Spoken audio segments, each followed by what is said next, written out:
Welcome, everybody, to another episode of the From Adversity to Abundance podcast. I'm your host, Jamie Bateman, and I'm pumped today to have with us Dan Lewkowicz. Dan, how are you doing today? Doing great. Yeah. Thank you so much for having me. Absolutely. So Dan is a senior director of Encore Real Estate Investment Services. He's got a ton of commercial real estate experience in his background. And I'm just pumped to have you today. Talk to us, Dan, about what you're up to professionally and why the listener should listen to you. Yeah. So as you mentioned, I'm a senior director here at Encore Real Estate Investment Services. We're a boutique net lease investment sales firm. So we specialize in assisting investors in the purchase and sale of properties like Walgreens, CVS's, McDonald's, Taco Bell, Wendy, Dollar General, medical office buildings, industrial spaces, shopping centers, etc. We have about 40 agents, and last year we did just shy of $1 billion. We did $985 million of transactions in 43 states. So, we're definitely a powerhouse of a brokerage in terms of why people should listen to me. I mean, I've been in the real estate industry for almost 20 years. I created the CRE Pro Course, which is a commercial real estate training course. I'm day in, day out in the trenches, working with all different types of deals and every facet of the net lease space. So I'm definitely somebody who can add value to those who are looking to learn about net lease or who are looking to purchase or sell commercial real estate. Absolutely. That's awesome. Yeah, I'd love to dive in a little bit as far as kind of the specifics of net lease and, triple net lease and all that stuff. And also what you're seeing today with regard to the market changes. Obviously, that's an important issue for sure. Let's jump back into your backstory, Dan. As far as, the podcast, we're speaking to entrepreneurs. We certainly have a lot of real estate investors, and a lot of people who've built real estate businesses or are passive investors in real estate. But what we want to share with the listener is that life is not always rainbows and unicorns, and there are a lot of struggles and challenges with regard to, honestly, all of us have struggles and challenges, but certainly with regard to building a business, we end up having health, relationship, financial struggles along the way. And so the podcast is meant to inspire people that, you can get through those hard times and you can still get to a period of abundance. And I usually put that in air quotes because we're never done with our struggles, right? So I'll stop rambling, Dan. Why don't you jump back into your backstory and let's drill down into some of the adversity that you've faced. Yeah, I definitely appreciate that. I mean, I think that it's very important today, especially to focus on not only the abundance and the success that people have had, but really what got them there and the adversity that they overcame. I think that that's not shared enough. And, kudos to you, Jamie, for really, teasing that out. And I'll say, as you know, I've spoken on hundreds of podcasts, and typically they're focused on, the idea aspect, the knowledge aspect, the business aspect, the success aspect. Definitely not nearly as large of a focus as we have here on the adversity, which I can definitely really respect and appreciate. And I think that you're gonna kind of get me out of my comfort zone to talk about some things maybe that I wouldn't have. So kudos to you on that. So I guess what I'll say is, where I am at this point in my life, I kind of look at life as an ebb and flow. It's really a cyclical process. It's not a straight line. It's not a line going up in one direction or going down in a different direction. And if I look back in my life, I've seen periods of massive success and periods of massive challenge. And I think that being able to pull back and look at them kind of from a more, macro perspective allows me to tease out certain nuances that have helped me to succeed and to pull through adversity, which I want to touch on first, and then I can go into some of those periods of adversity, as I know you'd like me to. No, so in general, I think that. For me, I've always noticed that when life is ebbing and flowing and it's kind of coming down and it hits that bottom point, right? For me, the inclination is like, Murphy's is like, I guess, what is it? It's one of Newton's laws, right? Is that an object in motion stays in motion, and an object at rest stays at rest. So my inclination is just kind of stay there. And I do notice that I spend a decent amount of time trying to figure out, well, hey, what are my next steps to keep going up, right? And what I found is that the more I can cut down on that downtime where I'm just at the bottom saying, you know what, I'm at rest, I'm not going to keep moving, right? The faster I get going, the better off I am. Sure. So, that being said, I think that for me, if I look at my real estate career, I think it really started around 2005. when I helped to form a business with some friends called Disability Made Easy, which is a barrier-free home modification company. I did all the sales and marketing, but I did have the opportunity to spend some time with one of our project managers, and we would go around to different properties and take a look at them and give estimates. And I remember, I'll never forget, this was like a big moment for me. We drove out to someone's property, and I went there and I said, how in the world is this property going to work for this guy in the wheelchair? It's totally functionally obsolete. It's not barrier free. This just doesn't work. And in 45 or 90 seconds, I watched the project manager take out a piece of graph paper and a pencil and sketch out a whole new front elevation and a whole new layout to the home to make it into something that was suitable for this owner. And that kind of clicked on a light bulb for me. I recognized that there's an opportunity in real estate to take something and to change it and to make it better. And that really, really excited me. So, that's what really got me started in my journey. But what I will say is that there was massive adversity for me personally right before that. So I graduated college, or I should say right before that. I graduated college in 2006. In 2003, so we're going on 20 years in December, which is unbelievable. I had a very, very close friend. We went to high school together, went to college together, and we were like two peas in a pod. I mean, we went everywhere together. An incredible individual. His name was Noah Lakin. And unfortunately, in December of 2003, he was killed in a car accident that I was supposed to be part of. I was supposed to go out with him to a party that night. Something told me not to get in the car, to go back to my dorm for a short amount of time and then meet up later. And in those 15 minutes, my friends got into a pretty bad car accident. And unfortunately, I lost, at the time, one of my best friends. So for me, that was a time of tremendous adversity, because I was like getting ready to go out into the world, and I was excited. And, we had plans of like taking over the world and, becoming rich and traveling all over the world together as friends. And it just all of a sudden in one moment came crashing down. No, I appreciate you sharing that and being vulnerable. And the truth is, we are trying to, you've been on hundreds of shows, and we're trying to be a little bit different. I'm not going to lie, but at the same time, I'm not trying to use people's pain as a commodity. And we, we're hoping you don't cry in the show, and that's not that's not the goal here. But I do genuinely appreciate that. I mean, I've never had that happen. I've certainly had close friends. I have had friends pass away, but I've never a close friend like that. And it's such a, formative time, like you're saying. You had plans for the future, and then all of a sudden, in an instant, everything changes. So how did that episode and that pain and the ensuing weeks and months, how did that kind of transform your approach to either your professional life or just your life as a whole? Yeah, I mean, so I was, in the middle to end of college, so I wasn't yet into my professional life. But I unfortunately, being that I was, in such close proximity, I went to the scene of the accident, and I was there. I didn't see it happen, but I was there for all the aftermath, and it was rough. I mean, I couldn't sleep for months. I would just have flashbacks of the event, and I felt like this huge weight wanting to kind of push me down, almost like into a depression. And for me, I just said to myself, like, I gotta keep going. I don't know where I'm going, but I gotta keep going. And that was definitely, it was a challenge, and it still is. I mean, it's 20 years. It's unbelievable. It's 20 years, half my life ago, but it's still, I still miss him tremendously, and still wish that I could, share all these amazing events with him. So, it definitely has had an impact on me.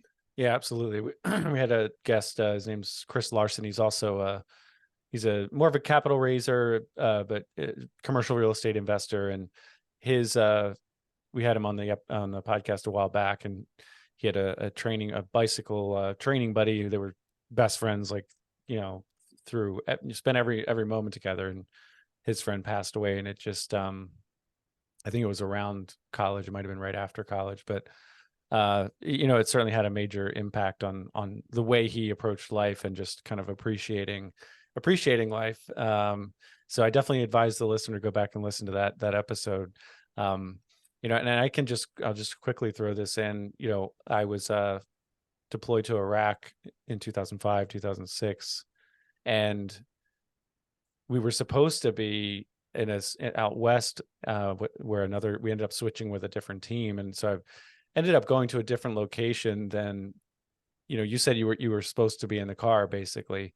And I was supposed to be in a different location, and that team where I would have been, had a much rougher deployment. They had people killed and Wow. wounded, and whereas ours, not saying it was uneventful entirely, but it was a lot easier, right? And so there was, maybe some guilt. I mean, it's nothing I did, it's nothing you did, like that but was that something you had to wrestle with as well? Definitely. I mean, had to wrestle with. I mean, I've been Yeah, wrestling with it yeah, still. yeah, Like I said, it's had a huge impact. But I think for sure. me, because at the time when I was in college, I was into like the car scene very hardcore. And I still love cars. I'm very passionate about cars. But Hmm. we were doing stupid things. We were involved in a lot of street racing in Detroit. And Mm, um, you know, I I know that looking back, I told him to relax and take it easy and stop and like all those hmm, things like, hey, this is not safe. I know that I was that voice of reason, hmm, but for some reason for 20 years almost, I held it inside of me that like I could have done more. Like if I mm, just would have stopped and took him and said, hey man, you gotta stop doing this. You're gonna get killed. Like hmm. people's lives are gonna get messed up if you keep doing what you're doing. And I Sure. think that for a long time, I couldn't forgive myself for Mm, not doing that. yeah, And honestly, there was a little bit of maybe like a survivor's guilt. Like I was the one that decided not to get right, in the car, and everybody else got hurt. One person got killed. right. But I think over the years, I learned to recognize that I did speak up. I did Hmm. try to stop it, Yeah, yeah, and I did the best I could at the time. absolutely. Given with the tools that I had. Absolutely. And again, easy for me to sit here on a podcast and say this, but you really can only control what you can control, right? You can't Right. control Yeah. everything. So that's true for all of us. So, yeah. So how did things move forward for you as far as your after college? Yeah, so after college, I graduated. I like I said, I was involved in that business with some friends, a lot of Right. fun. Shortly thereafter, I actually moved to Israel, and I lived in Israel for 4 years. Nice. I actually got married, had a child, and tried to like make things work there. Foreign country, foreign language, really no Yeah. family. I was there for 4 years, and at the end of it, like I was broke, and had my psychology degree Mm, and a child and another one on the way and mm, trying to figure out life and again boom, that's now back down to that next like that I guess that would be like an ebb down at the bottom. sure. And came back to Michigan. I got a job as a development director at the largest Jewish day school here in Michigan, started doing development, and then boom, it came time for my family and myself to buy a house. And this was again another pivotal moment, which is interesting. The pivotal moments, they usually come right after those downs, right? Mm, And I was looking around. I found a house that was move-in ready, ready to sign the contract. And mhm. then all of a sudden, I got wind that there was like one block over, there was a bank-owned property, completely like dilapidated. Every single surface in it was like not livable. But it was a third of the price. This was during the during the last the recession. Yeah. So I bought that Hmm. property, hired some contractors. Literally every day was there with them, learning, figuring out how to renovate a house, and really fell in love with the process. And Mm, at that point, that really set off a whole. That was like a catalyst. hmm. Before I was finished with that house, I bought another house and another house and another house, and I'm probably 75 or 80 houses later in terms of flipping. And that's where I really Mm, got into the real estate investment space, and I I really see. started seeing what success and enjoyment and fulfillment, and I recognized real estate was in fact my passion. Sure. So you had, with regard to real estate, sounds like you had at least two kind of pivotal moments there. The one you mentioned with the man in the wheelchair, and then the second one where you saw that you I guess saw the house across the street and then did your first flip. Yep. Um, and that's awesome. And I love the fact that you're pointing out that absolutely life ebbs and flows, and it's not a straight line to success or happiness. And you know, yes, our show is called From Adversity to Abundance. We don't pretend like, oh, Dan had adversity and now he has abundance, and it's just Right. not how it works. But the fact is, there are a lot of lessons that our listener can take from your story and that you've applied in your own life, whether it's mindset or behavior approaches and things that we can touch on, that absolutely impact your perspective and just your day-to-day abundance that you end up having in your life, right? So Absolutely. there are tactical things we can do to make our lives better and to become successful, become happy, become just the best version of ourselves, regardless of whether we have adversity still or not. So, okay, you got into house flipping in a pretty big way, I would say. I mean, that's a lot of houses flipped. What was your, just with regard to the single family house flipping, what was your specific role in those deals? Well, I would source them, I would raise the capital, and then I would project manage. So I was hiring out all the trades individually and kind of stepping in and being the general contractor. Hmm. Maybe in hindsight, I don't know if I would do that again. I mean, I don't do that again now. If I flip Sure. houses, I use a GC. Yeah. But that was really my role: the sourcing, the financing, the investor Sure. relations, and then contractor management, and then I would hand it off to an agent to sell Got at it. that point.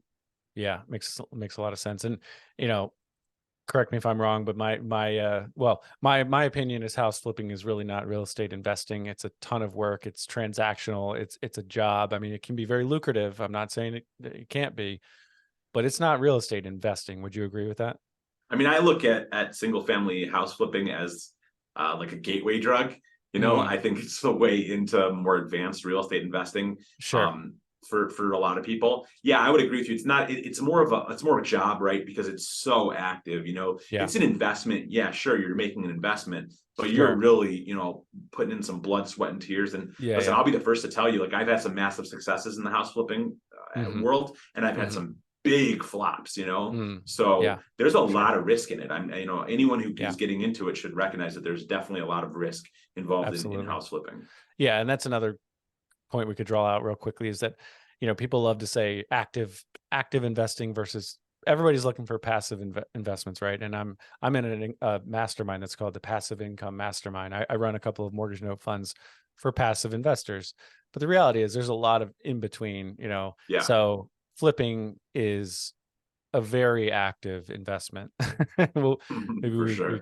can settle there. But so how did things transition? Was it the market or was it your own interest that changed? What happened after the flipping phase? So that phase kind of moved along, in the following manner. I mean, initially I was flipping in very specific communities close to where I lived.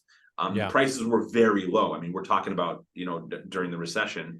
But as the market started to heat up, 12, 13, 14, 15, 16, Hmm. the prices really, went up. So I think it was in 15 or 16, I moved my company into the city of Detroit, rebranded it, and started doing the same thing, but in Detroit, because the city of Detroit in many places was 7 to 8 years behind the rest of the country Mm, in yeah. terms of the foreclosure crisis and in terms of house values. So I Hmm. moved it into Detroit, and at that point, I was working as running a sales department for a title agency, learning Mm, about title. That's why I took that job. And then I was hmm. working at Amazon as a business development exec, Mm, doing the house flipping on the side. And then eventually around 2015, 2016, I left Amazon and went 100% full time into house flipping. Had some big scores, some of the best flips of my life, not only in terms of just the numbers, but in terms of sheer enjoyment, taking homes from the 1930s in Detroit and restoring them, mm, upgrading, things like coal-fed boilers to, modern forced air, but maintaining some of the, characteristic historic charm of the property. That was it was a sure. great, That's lot of awesome. fun, and a lot of rewarding experiences, getting first-time homeowners and others to buy the properties and just be so satisfied and so happy. Yeah. And then at a certain point, I kind of had to, I mean, I guess I should back up a little bit.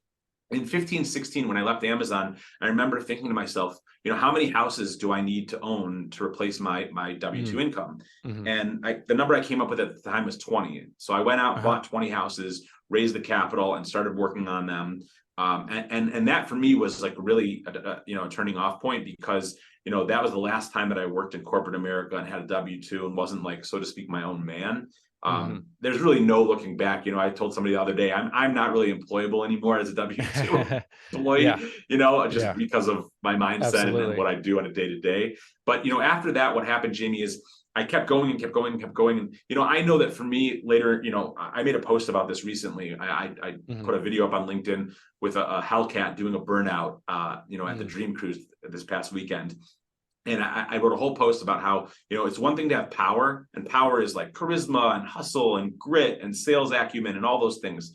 But you can have all the power in the world, but if you don't have traction, right, you're going to be spinning your wheels. And for me, traction is like systems and, scheduling and discipline and just stick-to-itiveness and, those types of things. So when I was younger, I had all this energy, but not a lot of traction. And this is where I veered off course.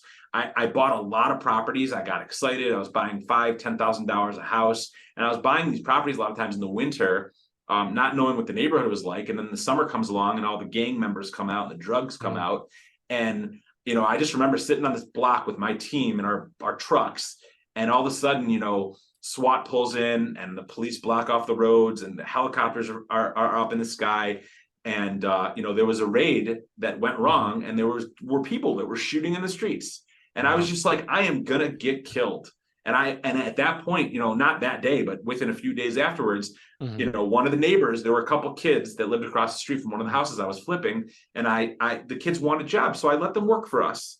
These were young kids and I felt like I was doing a good thing. And one day the kids come running over to me. Their stepfather had killed their mother, like right in like on the front lawn. I couldn't believe it. And here's these little kids that are going to be going to, to live in foster care.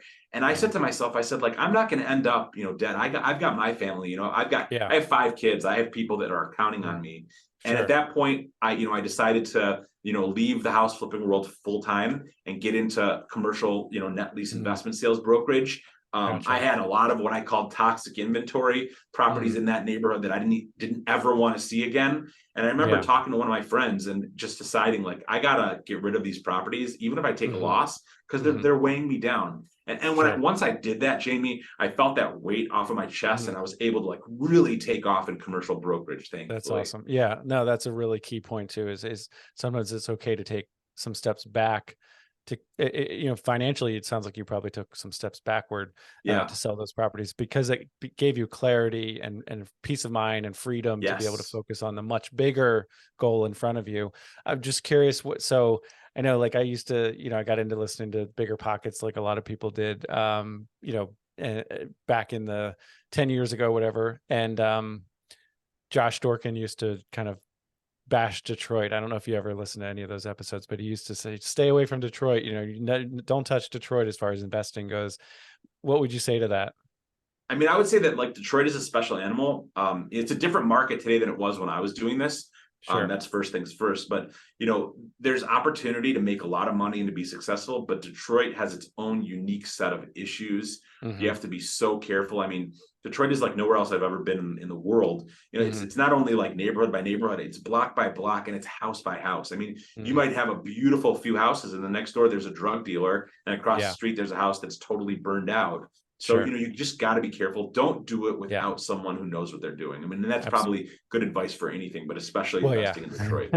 Absolutely. And I'm outside of Baltimore and what you just said perfectly describes Baltimore as well. So it's very block by block and you've got to have boots on the ground and know what you're doing for sure. So talk to us about the pivot into commercial real estate and how that went. Yeah, so that was kind of like put all your chips on the table move. I was going through some other personal things at the time. My 4 oldest children are from my first marriage, and at that point, my wife was planning on moving the kids to another state and had a long, drawn out court battle that just was emotionally draining. I did everything I could to try to keep them full time in Michigan, but unfortunately was not successful. So during that period, I kind of was like, I got to start over. Like, I spent all my money on this legal fight. I don't have my houses anymore. And I'm in commercial real estate brokerage, which means I have 0 salary and I'm counting on commission checks. So I remember just saying to myself, I remember I was reading Think and Grow Rich. And one of the things that Napoleon Hill says in there is that, some people become successful purely out of necessity. And I was like, that's going to be me. That is me. Like I said to myself, I can't afford to fail. That is failure. It's like that Eminem song. Failure is not an option. It just wasn't an option. That's just the way I looked at it. And not because I was trying to psych myself up, but because that's the truth. I couldn't afford. Right. Yeah, exactly. I couldn't afford to fail. So I put everything that I had into commercial real estate brokerage. And thankfully I was able to take off very quickly, and get my first deal within the first few months, my first closing within the first 6 months. and really, push myself. And I got to a point where I was just doing deals. And then what happened? COVID hit, right? Mm. And the world shut down, which for Hmm. commercial real estate, people were saying it's over, like everything's going to Right. implode. And I remember, listening to brokers who I was talking to, and a lot of them were saying, like, listen, man, I'm going to write off the next 6 months or a year. I'm just going to go and, put myself in a hole and come back out when it makes sense. And I said to myself, I said, again, I can't afford to do that. I've got too much momentum going right now. I want to keep this going Sure. up, right? Yeah. But I said to myself, when other people are putting their foot on the brake, that means I got to put both feet on the gas. And that's really what I did. And that helped me to really power through COVID, and my business and my production and my success really took off and continued as the market just became white hot. And then obviously, as most people who are in the commercial real estate space know, we had this whole interest rate, massive movement over the last 16 months. I said the same thing. People were panicking. The news headlines were not good. And I said, you know what? Head down, focus on the fundamentals. Don't worry about what else is going on. And, Sure. thankfully, this is shaping up to be one of the best years yet. That's awesome. Yeah. I mean, the fact is, like, real estate compared to the stock market and other investment classes, real estate moves very slowly, right? Even though the headlines may say something, and then even if they're accurate, it's like you still, if you understand the fundamentals like you do, you have time. You have time to pivot. So if you're still engaged, like you said, it sounds like you were even more engaged at that time than you had been even before. You know what to do. You know Right. what your fundamentals are, what your principles are, what your investing strategy is. And I found that to be true across just in general during the pandemic. There were those who took it as a, I'm going to watch Netflix all day, and there were others who said, "This is awesome. This is a huge opportunity for me Right. to really drill down and get ahead." And I started a couple businesses during that time. Doesn't mean they're everything's successful that you do, but I appreciate that you used it as an opportunity. So that's awesome. Um, and so talk to us about kind of the last, say, 3 years. How has that looked from a professional standpoint? Yeah, I mean, obviously we can't control much in life, right? We can control Right. ourselves, and there are always going to be ebbs and flows. But I've watched my life really even out over the last, I'd say, 3 to 5 years. I Hmm. really made some major, shifts internally. Hmm. But I've been engaged completely in commercial real estate brokerage. I've been having a great time, making some great relationships, and just learning a ton and helping Hmm. people, which is amazing. I know for me, I know that I'm able to utilize that energy, that horsepower, and go as high as I want. But I've Hmm. really found a way to set a ceiling, like an artificial ceiling, so Hmm. that I don't have those, deeper lows, so to speak. Hmm. And that's Yeah. been really beneficial for me, just having, more guidelines, more structure, more discipline in my life, so Hmm. that I stay within, kind of, it keeps me on the track, right? Yeah. Like, it's not about slowing down, but it's just more along the lines of, like, well, I recently got into track racing, and Okay. there's a lot of it's very systematic. There's cones that tell you when to brake, when to take your foot off the Hmm. gas, when to accelerate. Hmm. There's certain lines that you're not supposed to get, within 3 feet of. I mean, really, the car could go all the way up to the edge, right? But you've got Hmm. like a little rumble strip that's there, and then you've got another line 3 feet before that to keep you on the track, right? And Hmm. also, because if you take that line, you're going to go faster, right? So the Hmm. rules of the track allow you to not only Hmm. stay on the track, but to go faster. It doesn't Hmm. mean that you have to slow down. It just means that you have to follow certain, boundaries. So I've Sure. learned to put those boundaries in my life, and that's Interesting. allowed me to stay on this track of success. And I really think that like, hands down, that's what I can attribute a lot of my success to, is that, if I look Hmm. at the last 3 to 5 years of my life, I've been much more successful than any other period of my life. And I think Hmm. that's because I've employed these guidelines and this structure and this discipline. That That's power great. was always there. It's just now I have the traction to really Yeah. put it to good I use. got it. That's really good. And it's just, I'm thinking back to what you said about selling off those single family homes for a loss. The If you only talk about that, that was a loss. That was terrible. You lost all this money.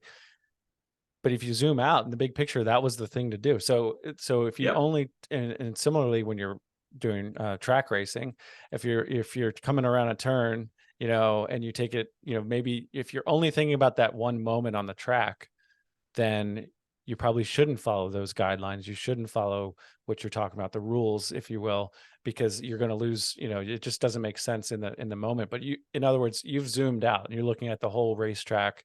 You're looking at your Yes. whole your whole investment, professional picture. You got to take that big picture view. And then that's why you understand and appreciate those boundaries, and the ceiling you put on yourself.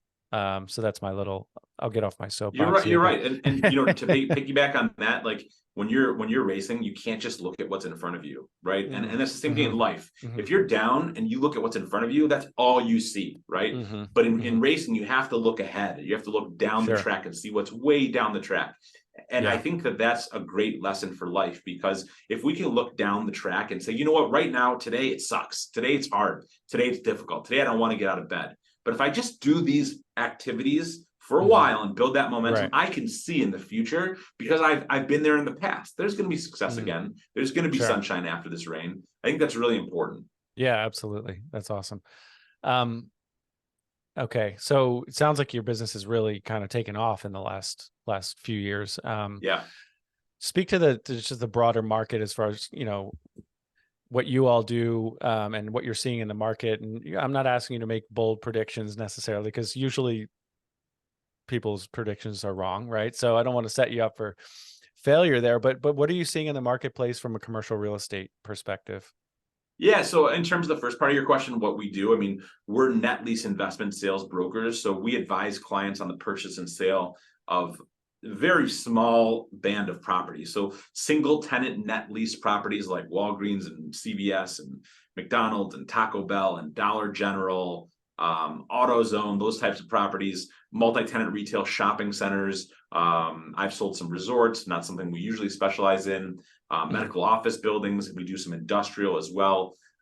So yeah, I mean, that's what we specialize in terms of the market today. I mean, listen, transactional volume is definitely down. Just, I mean, in a certain sense, when you look at net lease investments, there's a certain segment of the market that's the cash buyer segment of the market, but taking them out, really, it's all about the delta between or the spread between which you can borrow money and which you can cash flow from your property. So if you've got a 6 cap, right, it's giving you a 6% cash on cash return, and you're borrowing at 3%. Okay, there's a nice spread there, 300 basis points. Well, when all of a sudden loan, rates go from 3% to 6.5, 6.75, 7%, right? And you still have that 6 cap deal, it doesn't make sense for a lot of people. So the cap rates haven't really moved. And as you alluded to a moment ago, Jamie, real estate is slow. It's slow moving. It's very bulky. It gets where it needs to get in a slow fashion, but also it's stable. So it doesn't always move quite as high as it should relative to interest rates. So there's been a dislocation in the market between buyers and sellers, sellers saying, well, I want 2021 pricing, and buyers saying, hey, the sky is falling. I've seen that get better over the last 6 months, and I think the market is healthier. Personally, from what I've read and what I understand, I watch every single Fed meeting with my eyes glued to the screen, and it seems like there will perhaps be one more rate increase this year, and then perhaps we'll see some rates balancing off and maybe even coming down in 2024. I think if we do that, I think that'd be a good thing. I think that the markets are strong. I mean, if you look at like consumer spending, it's incredible. If you look at retail vacancy is at an 18-year low right now, 4.8%. So you've got a lot of health in the markets. I think the fact that the stock market and the real estate market are still so strong, despite so much intentional, tightening of the monetary markets, it just shows you that there is underlying health. So I see things much brighter than most people do, and I'm not very worried. I think that we're in a decent spot, and I think that there's a lot of opportunity for appreciation over the next few years, especially if interest rates reverse themselves. From a brokerage perspective, again, I keep my head down. I mean, I can read a headline that says that Marcus and Millichap or CBRE are down 80 or 90% in revenue and think, oh my gosh. But then I look at things, I say, yeah, but they've got all this overhead and all this marketing and all this big, huge budget. They've got all these agents that aren't producing. I'm at a boutique firm where our average agent is doing what the top agents at those firms are doing. So, Mhm. I just look at my business. My business is Mhm. healthy. I'm advising my clients. I'm doing deals. I've got 5 properties in escrow right now, scheduled to close. I probably got 10 listings. So Nice. it's just a function of doing what I know works and sticking to it. And Sure. I'm very thankful, and I feel very fortunate to be in this position. Absolutely. It's awesome. So it sounds like Encore isn't making too many drastic changes as far as their No, approach to. we stick to the Okay. fundamentals. Yep. Got it. Awesome. Fantastic. So from a business standpoint, any before we get to our rapid fire questions with your with Encore and its setup, speak to kind of how you're set up, the structure of the business, any lessons learned for entrepreneurs out there. Yeah, I mean, the structure is really that it's a very collaborative. So, Hmm. in a certain sense, we work on our own. I'm very independent. I do Hmm. have a junior broker that works under me, who I advise and help with his deals. Hmm. But for all intents and purposes, I'm kind of a self-contained system here within Hmm. Encore. The great thing though is that like, I'll give you an example. I'm having a certain issue with one of my deals, so I reached out to one of my colleagues, and he looked over the emails, we talked about it. Just I vented a little bit and had a therapy session, but ultimately, I had another set of eyes, and another individual says, Dan, you're doing exactly what you need to do. I think this is the Mm, right call. You made the right call. So we have that nice. collaborative aspect. Every Monday we've got a sales meeting where the partners of the firm and other people speak and talk about what they see going on. It's very educational, informative. And then Hmm. individuals will present their listings and closings, and we can collaborate on those deals. So what's Hmm. also nice is, like, I've got a whole group of people that if I've got a deal off market or even a deal on market, they can help work the deal. So we do work together when we have listings Hmm. to get them sold. And Gotcha. I mean, you're looking at, like, on average, obviously there's the 80-20 rule, but on average, we're looking at almost 10 deals a year per Hmm. agent. Like, that's pretty impressive. I mean, Yeah. we've got a lot of agents that are selling 50, 100, $200 million of inventory a year. That's pretty impressive. Yeah. It's awesome. So it's a great place, and a great atmosphere, great energy. And we're here again, it's heads down, make things happen, no chicken little nonsense, Hmm. no Yeah. excuses. And I love that. Yeah. I love that too. That's awesome. So a couple of questions, then we'll do our rapid fire questions. Um, what I guess, who is your ideal client? I mean, you kind of have already described, exactly what you do, but talk to the avatar that you're really trying to market to, and who is your ideal Sure. client. Yeah, so my ideal client is a commercial real estate owner who wants to either know what their property is worth or sell their property. I do buy side representation, but the overwhelming majority of my business is listing. When I list a property, in the vast majority of cases, I represent the buyer as well, whether it's my buyer or somebody who comes to me through my marketing. Hmm. But I would say, if I was to put, make one box of who I want to talk to, Hmm. it's going to Hmm. be a commercial real estate owner who owns property, wants to know what it's worth, or wants to sell it. Got it. That's awesome. That's succinct and very well put. So in this final question before our rapid fire round, what are you alluded to these governors, or the ceiling you put on yourself, almost from a personal standpoint, that's helped you professionally. At least that's how I interpreted it. What are some of those things that you've put in place from a personal standpoint? Yeah, good question, man. You just go right to the personal stuff. So one of them is I actually don't spend this. I don't know why I feel weird admitting this, but I don't spend more than $100 without speaking with my wife.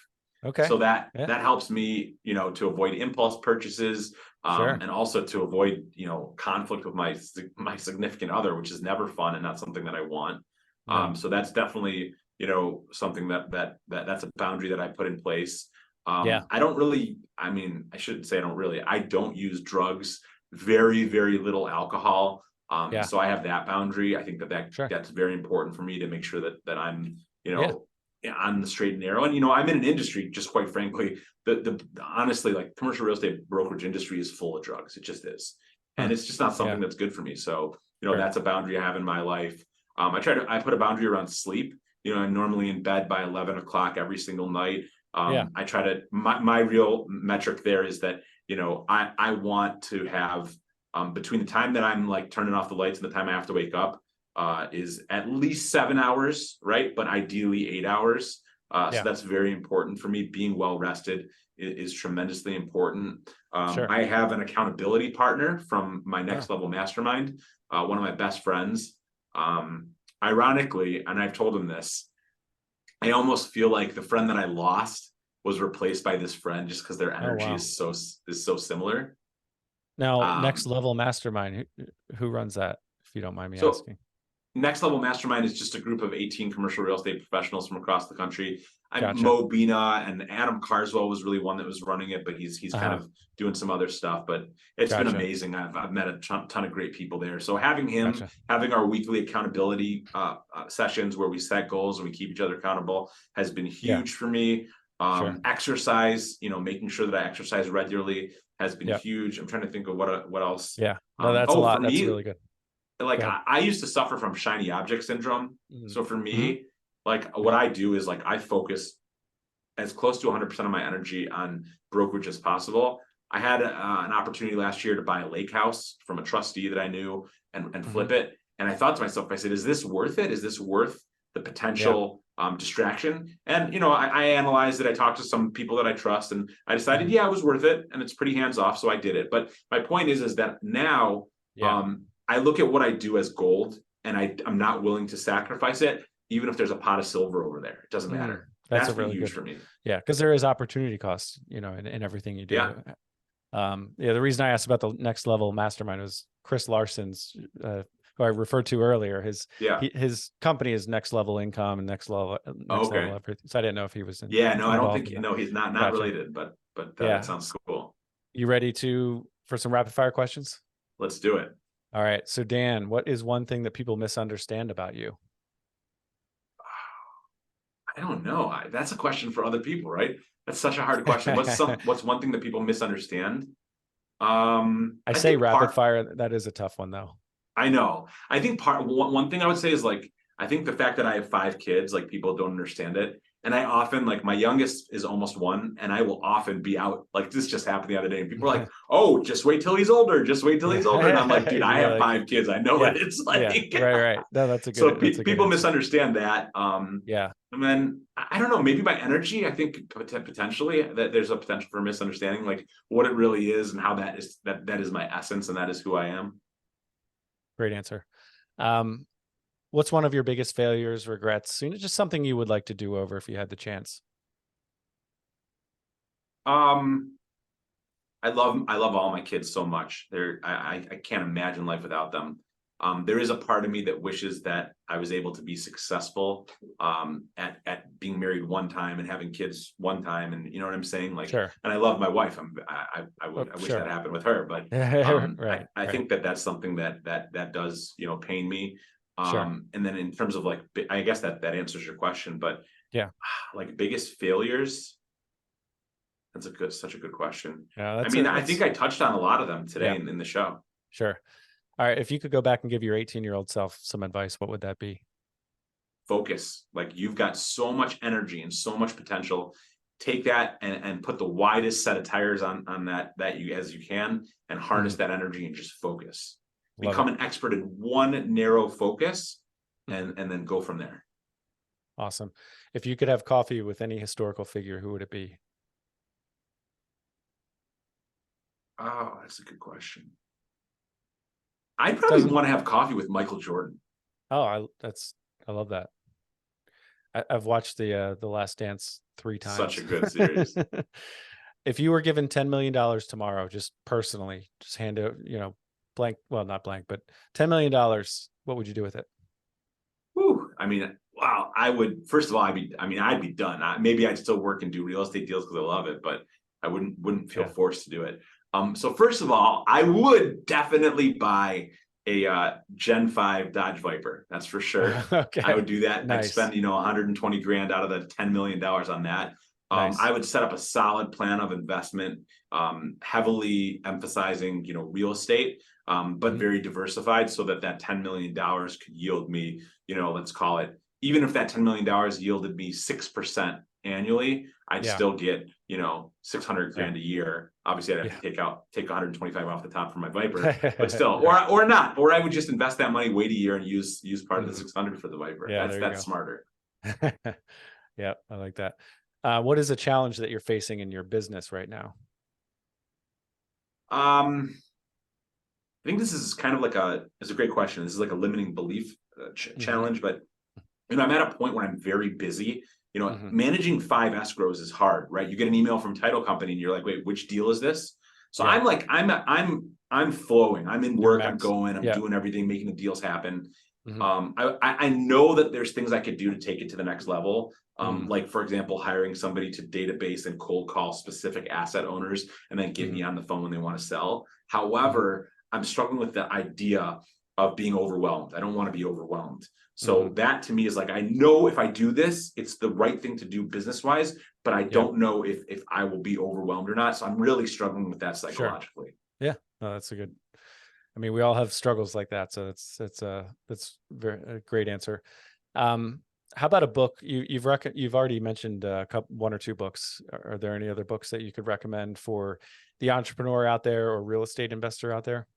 Definitely. Anybody in sales or entrepreneurship or business, um, it's called Influence: The Psychology of Persuasion by Hmm. Robert Okay, Cialdini. Excellent book about sales and influence. Just nice. fascinating.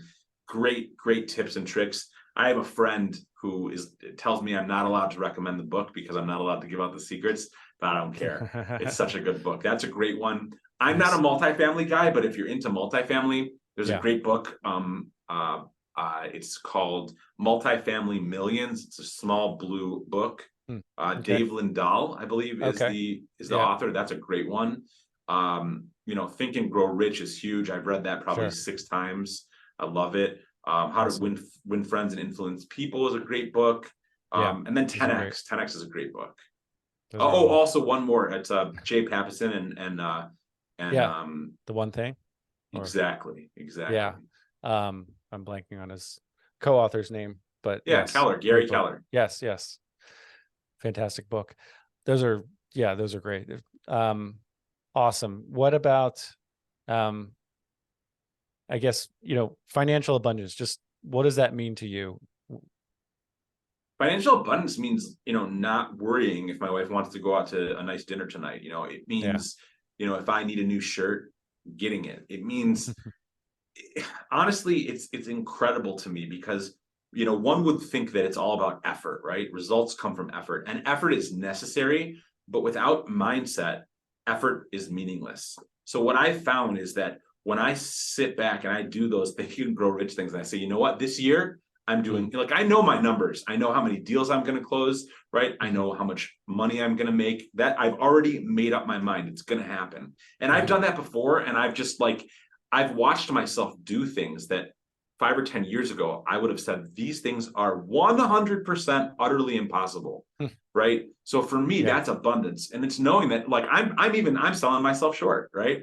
The abundance mentality would allow me to go even higher. And you know what? Maybe that's what I'm going to do next year. I'm going to just set the bar higher, set the bar higher. Hmm. But that's something that I would just like, that's a message I want to convey, is that whatever you think you can do, you can do. And whatever you think you can't do, you can't do. That is it. It is that simple. And if there's something you're contemplating doing, before you do it, spend time every single day religiously. Okay. When you wake up in the morning, when you go to bed at night, visualizing what it looks like, visualizing yourself in that situation, and you'll get there. It's remarkable, but for whatever reason, it just works.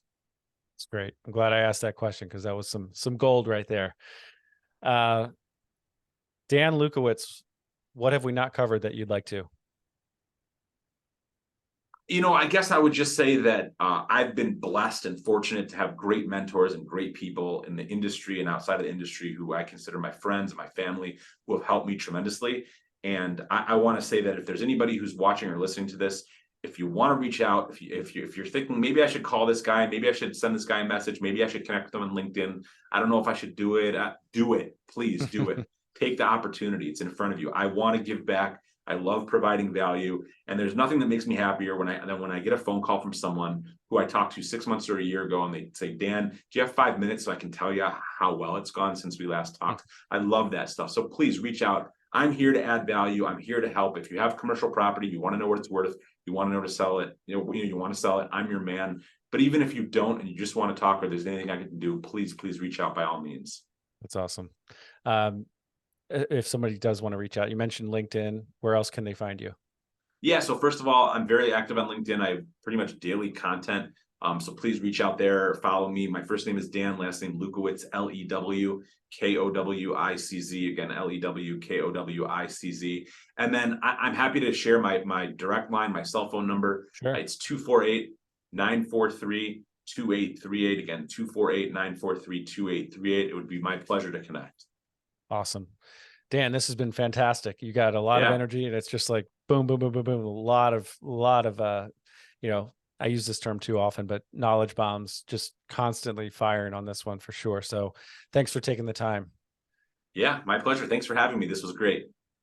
Awesome. And to the listener out there, thank you for taking your time, which is your most valuable resource. We appreciate it. And definitely check out our website, adversity2abundance.com. That's the number 2, adversity2abundance.com. And that's about it. Thanks, everyone. Take care.